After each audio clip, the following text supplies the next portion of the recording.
Greetings, everyone. Apologies for starting about 2 minutes late. We were having a little bit of an audio issue. Uh, Glad that you can join us. This is Paz Artaza Regan. With us today is Dan DeLeo, who is our project manager at Catholic Climate Covenant, as well as Jose Aguto, associate director at Catholic Climate Covenant. We are going to be talking today about two areas, basically. Jose is going to get us started looking at the advocacy opportunities that are available right now in your states, the kind of messages that need to be done, why Catholics need to be engaged in these issues. And then we're going to get into the nitty gritty of how to write letters to the editor and meet with your members of Congress. And I think Jose will do a little bit of that, but then Dan will really be working with us on letter to the editor training. At this point, I'm going to invite Jose to get started. Jose? Um, Thank you, Paz. Can you hear me? Yes, I can hear you. Great. Okay. My part of the presentation has not been uploaded, but we will share with you that part of the presentation. And I'm so grateful that you have spent time out of your day today to be with us to talk about the importance of constituent advocacy, of reaching out to your legislators in order to enact the change that we seek.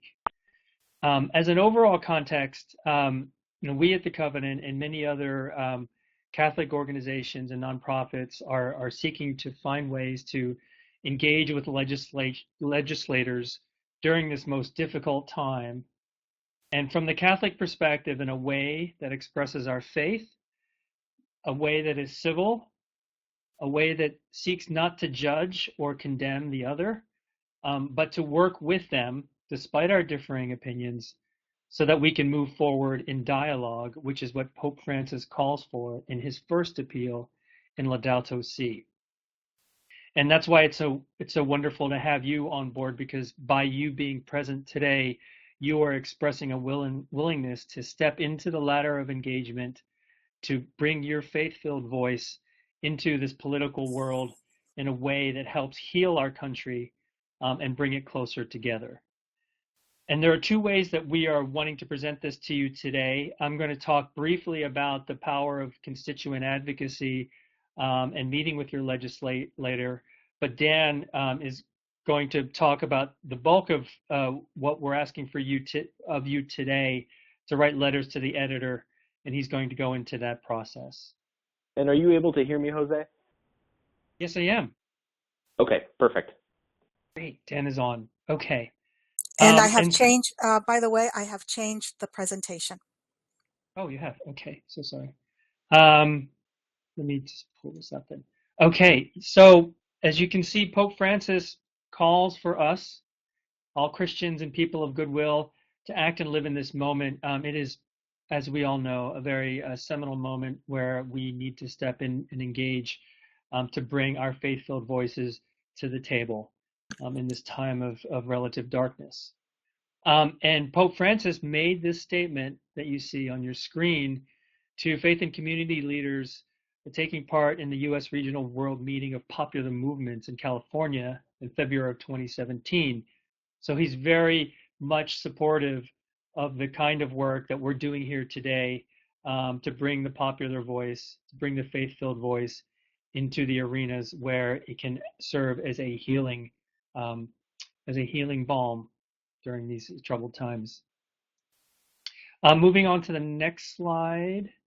And so one of the ways that we can do this is by meeting with your legislator. Hearkening to political convention, confirmed by this survey that was done of 260 congressional staffers. 97% of them said constituent visits to their legislator have some or a lot of influence on an undecided member, and that this visit is more influential than any other group or strategy. And going to the next slide, you'll see where these different kinds of types of advocacy engagement play out. And you'll see again at the top that in-person visits from people like you are the most influential.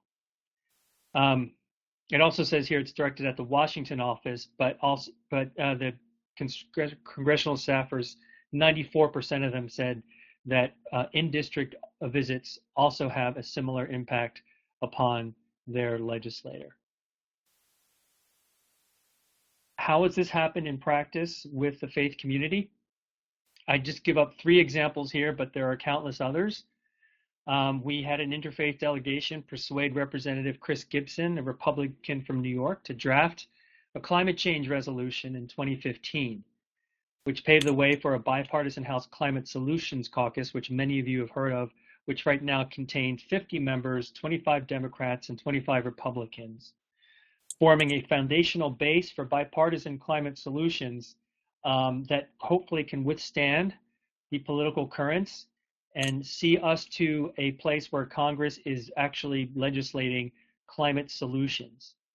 This caucus is already introducing legislation, one of which is the House Climate Solutions Commission, or actually the Climate Solutions Commission, involving both the House and the Senate and the administration on climate solutions based on the science. The second example is middle schoolers, and you can see in that picture who convinced Representative Mike Fitzpatrick to support the Prepare Act. He also then eventually, which was a piece of climate legislation, he also then co-sponsored the climate resolution mentioned before. They were very effective.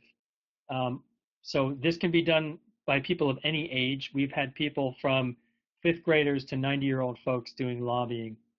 And then the last one, just recently, an interfaith delegation in Virginia persuaded Representative Comstock back in February of this year to co-sponsor the Stefanik resolution, which is the same resolution as the Gibson resolution, called the Stefanik resolution because Representative Gibson did not seek re-election.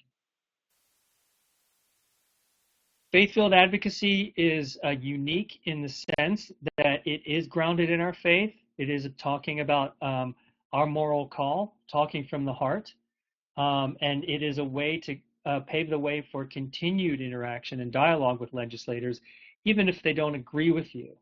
And we have seen this kind of approach have lasting, durable impact across the spectrum. And given the political environment that we're in, we're seeing other kinds of groups engage in advocacy, face-to-face meetings, but when it is more contentious, judgmental, condemnatory, it tends to close doors. And we're hoping from the Catholic faithful perspective, from the Gospels, of reaching out to both our neighbor and our enemies to seek to love them, that this is how we approach this advocacy. So this is just a broad brush. I invite you to contact me if you want to meet with your legislator on issues of concern, particularly in the climate environmental space. And so feel free to contact me. And also in this presentation, there's a lobby roadmap guide, which would help guide our conversation and ease you into this kind of meeting if you haven't done one before. And so I thank you for your time, and I turn it over to Dan. Great. Thank you, Jose. So as Jose said, there are a lot of different ways that constituents can engage members of Congress, but even more generally contribute to the larger public discourse that shapes the way we think about these issues and the way that ultimately we legislate around these issues. One of these powerful tools are letters to the editor. And so what I want to do here briefly is just give an overview of what is a letter to the editor, why are they important, what are some elements of successful LTEs, and then we want to provide you with a template that you can use if you feel called or compelled to submit an LTE to your local publication on an issue related to climate change and creation care. And then we'll talk about methods of submission and resources and ways that the Covenant can support you in that work. So first, starting off just very basically, what is an LTE? A letter to the editor is a letter sent by a reader to the editor of a publication. Typically, this is a local newspaper. I'm myself from St. Louis. I know we have a few folks from Missouri on the call, so I've written letters to the St. Louis Post-Dispatch trying to influence local discourse in the St. Louis area. So this really is a way to engage in local discourse. And typically there are three things that people try and do in letters to the editor. Number one, they comment on a news story. So this would be, any of the news coverage that makes up the bulk of the main section of a newspaper, typically stories from AP, Reuters, things like that. Number two, they can address published opinion pieces, and there they can affirm or disagree with or nuance an opinion piece written either by the publication's editorial board or by a guest op-ed writer. So there are ways to continue the conversation in the editorial pages. And then third, with LTEs, a lot of times folks try and urge action and address community leaders. So this really is a way not only to contribute to dialogue, but really move the conversation towards some type of action.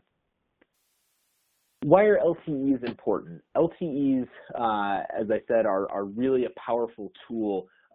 Number one, as I said, to shape public discourse. And what that means practically is LTEs are a way that you can raise awareness about an issue. If folks in the community aren't really talking about the issue of climate change or topics related to energy justice, this is a way to bring this issue into the public square in a way that elevates the awareness.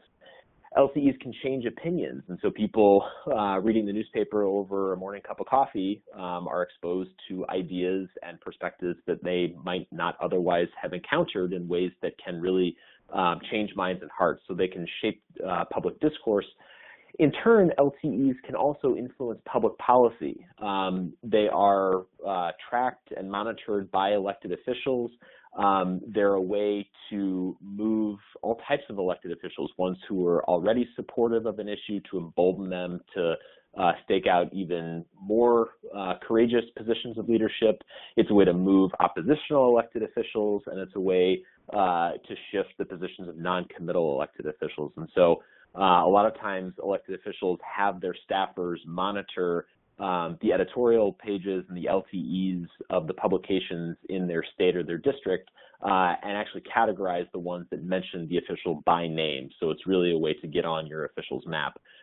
It's also a way to energize constituents, and we'll talk a little bit more about this when we go through the template, but it's a way to try and inspire and encourage other people to take similar actions, to encourage them to contact their elected officials, or energize them to write a follow-up LTE to keep the conversation going even more in the pages of a publication. So LTEs are really important and really versatile tools to shape public discourse and policy.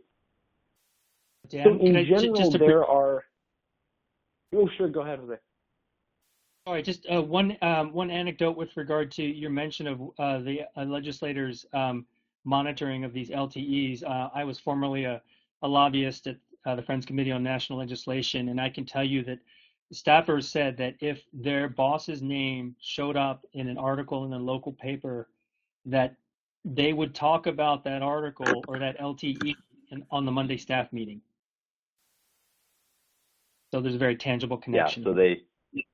Yeah, very much so. Yeah, so these really are a way to get onto the radar of your elected officials even before potentially an in-person meeting. So if you're thinking about talking with Jose about setting that up, this is a way to maybe even prime the pump and tee up that meeting to get the conversation going internally amongst the staffers.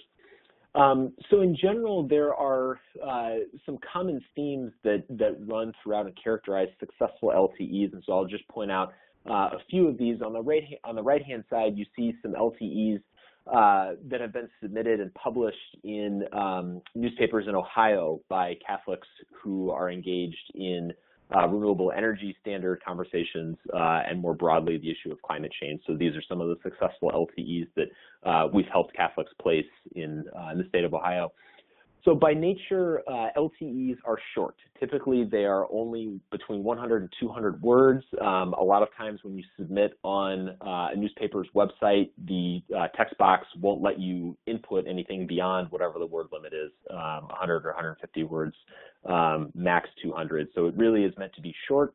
because it's meant to be read by a wide readership, LTEs, successful LTEs are jargon-free. They avoid the technicalities, they avoid kind of the in-speak that people who are familiar with issues use, and they're written at really a 5th or a 6th grade level, and that might seem very basic, and in a certain sense it is, because this is intended to speak to non-experts, people who may not have any familiarity with the issue.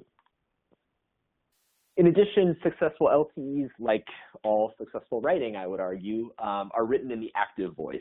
So they are making declarative statements, they are owning the content, they are a powerful, direct way to put your voice out there, and active voice is actually conducive to concise writing, which opens up space for you to say more because, as I said, you're really limited in your word count.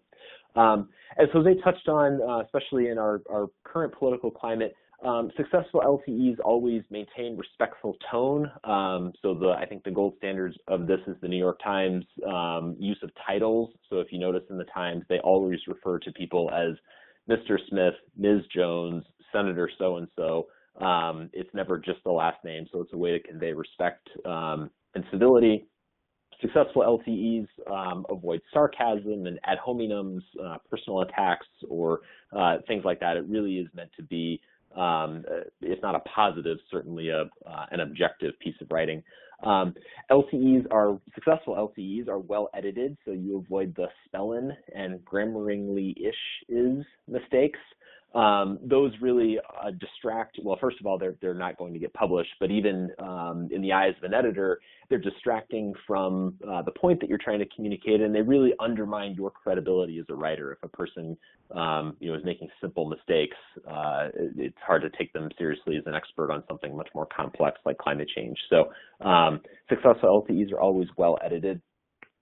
Turning to some of the specifics of successful LTEs, in a certain sense, there's a successful formula. If you can think back to writing SAT, college entrance exam essays, they talk about a successful formula, intro, 3 paragraphs, and a conclusion. And in a certain sense, LTEs do have a type of standard that helps LTEs get published.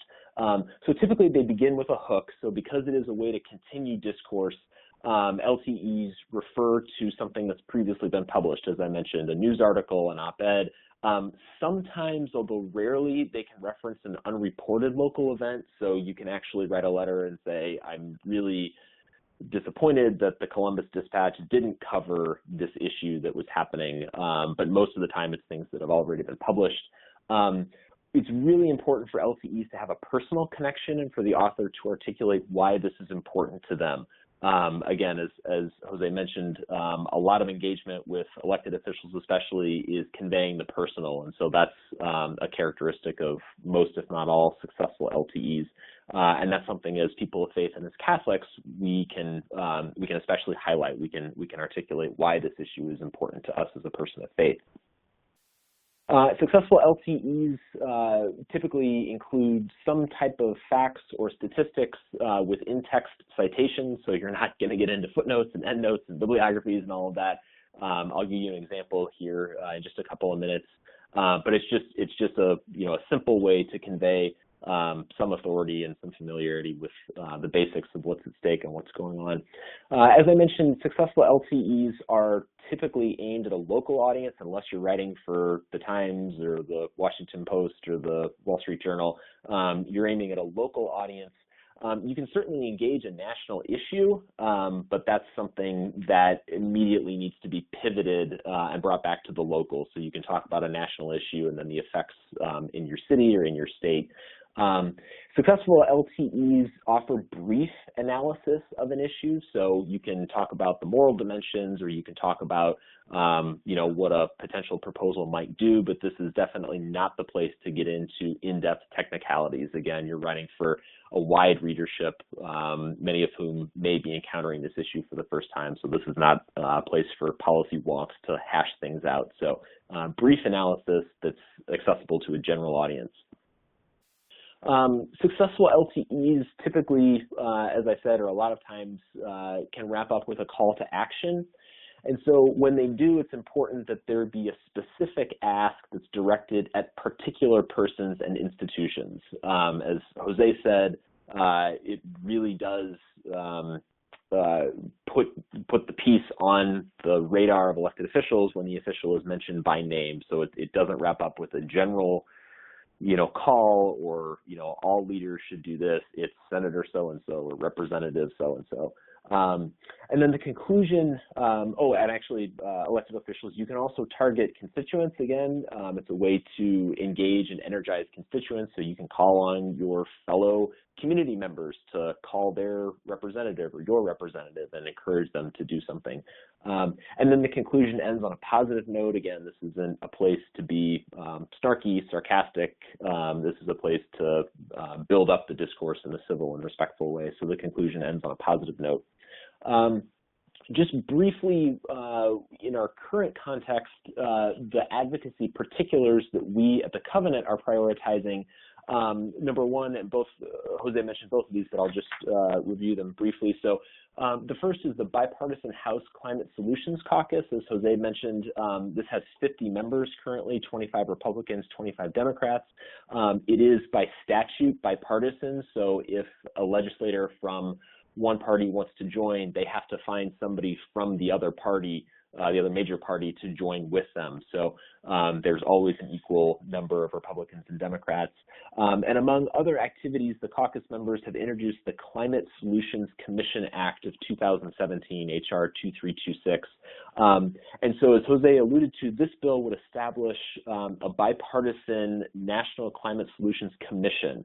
And the commission would recommend policies and actions to reduce carbon emissions and greenhouse gas emissions to the president and Congress and to individual states as well. And so because the president and top congressional leaders from both parties would appoint the members of the commission, they would all be agreeing that climate change is a real issue, that it's human caused, and it requires solutions. So this act in particular really is a way to catalyze bipartisan action on this issue, especially in this increasingly polarized political reality we live in. So these are two of the advocacy particulars that we're looking at the Covenant.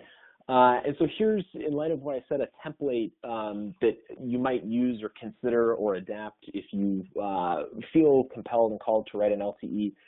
Again, this isn't a one-size-fits-all, but it kind of brings together the different elements that we've talked about. So you might begin with a hook and articulate what you're writing about or the piece that you're referring to. So you could say, I write in response to John Smith's editorial. You would include the title and the date. That's a standard piece for LTE hooks. You then might move immediately into the personal connection. So why is this issue important to you? So as a Catholic, climate change is a moral issue because, and here you could articulate any number of points with respect to Catholic teaching on climate change. You might then move to the facts with what I call in-text citations. So you could say, according to 2 new studies in the journal Nature Climate Change, current greenhouse gas pollution trends will likely cause catastrophic and irreversible climate change by 2100. So these are the 2 studies that you've probably seen in the media just in the last few days. So again, in-text citation according to whatever. You just run the citation into the sentence and provide some basic facts. From there, though, you would want to pivot to a local connection. The bottom part here, I think, is cut off, but you might say something like, here in Missouri or Nebraska, the Union of Concerned Scientists warns that climate change could impact agricultural production by whatever %, so making this salient to people in your local community. From there, you might move to analysis. Again, it would be brief, non-technical analysis, but using the advocacy points that we're engaged in right now, you might say something like, in the face of climate change, the Bipartisan House Climate Solutions Caucus can help enact meaningful climate change legislation. Members have already introduced the Climate Solutions Commission Act of 2017. As a Catholic, I believe these initiatives are critically important. So you're providing, you've identified a problem, and now you're providing an analysis that points people towards a solution. And then from there, you would move, or you could move to a call to action. and naming an official explicitly, you could say, I therefore call on Representative Smith to join the bipartisan House Climate Solutions Caucus and to co-sponsor the Climate Solutions Commission Act of 2017. You could stop there, or you could also move on and say, I also encourage my fellow community members to contact him or her and similarly ask that they do so. So again, it's a way to enact a multiplier effect in the same piece.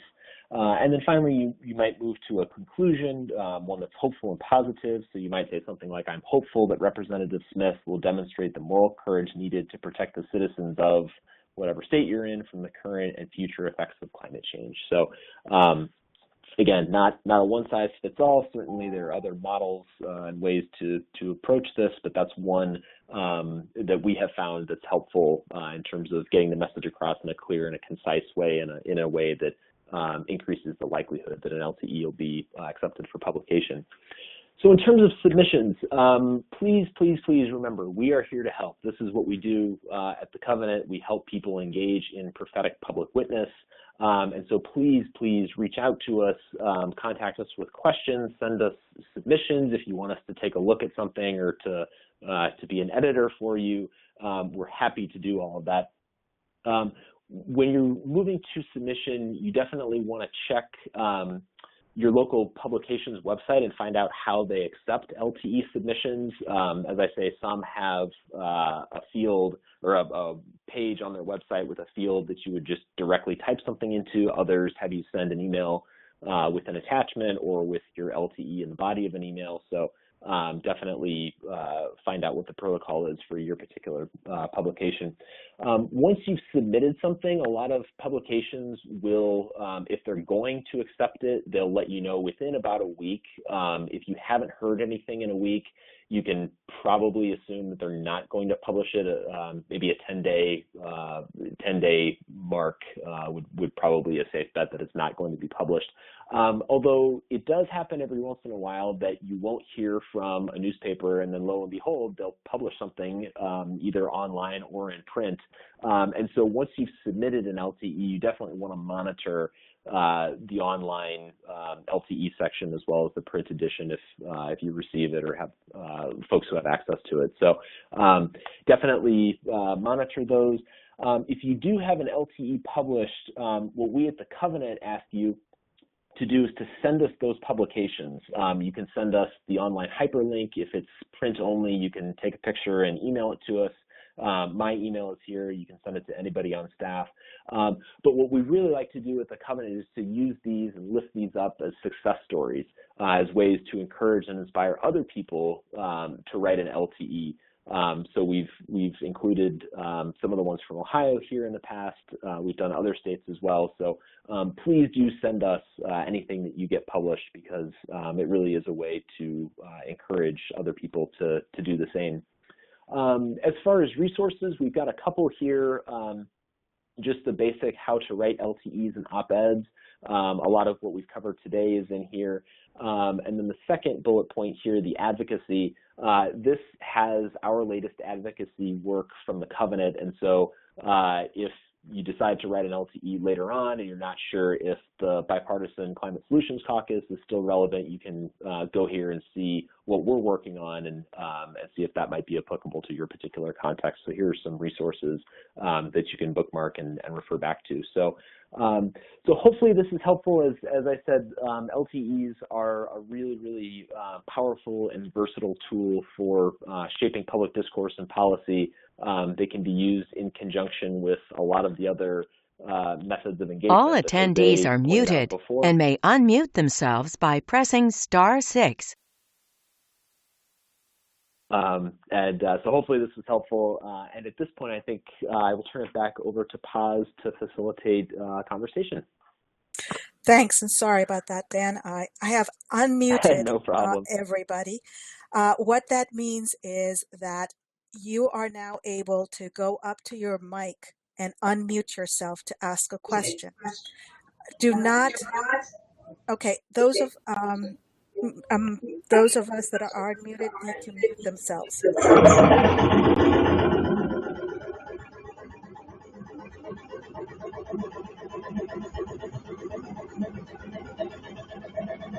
All attendees are muted. Okay, that is not going to work. We got too much feedback by going to Q&A. So I'm going to ask you to write your questions in the chat box on the left-hand side. At the very bottom, you have an area there where you can ask questions. Unfortunately, we will not be able to do it via voice. I do have one question at the moment. I believe this one will be for Jose. The question, Jose, is, will there be talking points for visits to members of Congress? We would like to work with the delegations to be to co-create what it is that they want to say, and then also decide on what the advocacy ask is going to be. It's super important that your concerns, your personal concerns, and the climate impacts that you're seeing in your state are the ones that are expressed, and then from there we can move to an ask. And as Dan mentioned, it could be the caucus or the commission, but it could be also a piece of legislation or concern about budget cuts as well. There's certainly a large menu to choose from there. We do have a lobby roadmap guide that we can share with you that you essentially would fill in the blanks in terms of what you would want to ask, and we would be pleased to guide you through that. And if you are in Washington, D.C., to accompany you on that visit. Okay, as I wait for people to write their questions or maybe their comments in the chat box, could you perhaps go back and give a little bit more of why at this time it's so important for this activity of letters to the editor and visits to the legislators?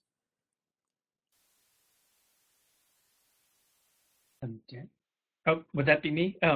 I would think that why for Jose, why visits to the legislators is an important thing right now during this month.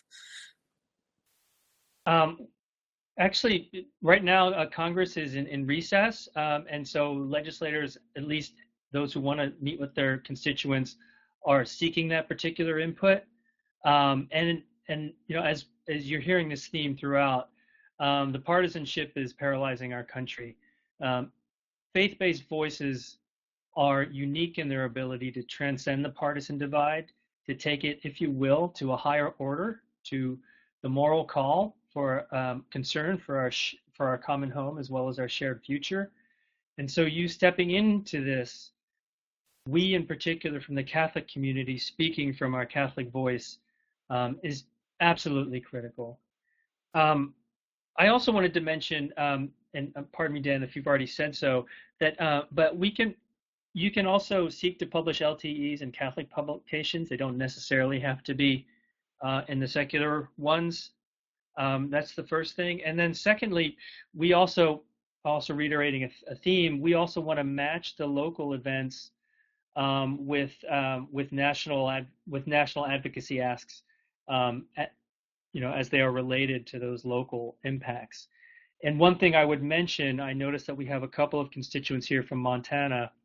There is I just pulled this up actually, there's an extreme drought that just cropped up in the plains, impacting Montana and North Dakota and South Dakota pretty significantly. The wheat yields are going to be down because of this drought. These are the kinds of events that can be used in a good way to move Congress towards climate action. Great. Perhaps something that Dan or Jose might be able to explain to folks, that even though there might not be a specific climate article written, that they can bring the hook somewhere else of how Catholic thought can be applied on an issue. Can you give an example, perhaps, Dan, on that? A place where there may not be a climate environment article, but you can still kind of bring your LTE to connect with something? Sure. Fortunately or unfortunately, the issue of climate change touches every issue. And so it's really oftentimes a matter of finding the 1 or 2 degrees of separation from something that's been written to identifying the connection to climate change. So Jose already mentioned, wheat production in plain states, issues related to agriculture, issues related to water security. All of these can, with a little research and a little finesse, can be connected to climate change. I think, we can talk about healthcare, we can talk about immigration, migration, forced population displacements, people who are forced to move from their native place because of rising sea levels or drought or things like that. So the U.S.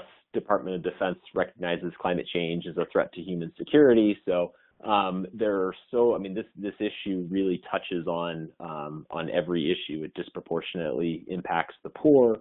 So I really think it's a matter of being an engaged citizen, being an engaged reader, and critically reading what's coming across the pages of a particular publication and thinking about the ways in which climate change is related to this issue, whether it's causing, it's a contributor to something that's being reported, or the consequences are being experienced by communities that are being highlighted in a particular piece. So I think, unfortunately, there are countless ways to make those connections, and it's just a matter of critically thinking through ways to connect the dots for people.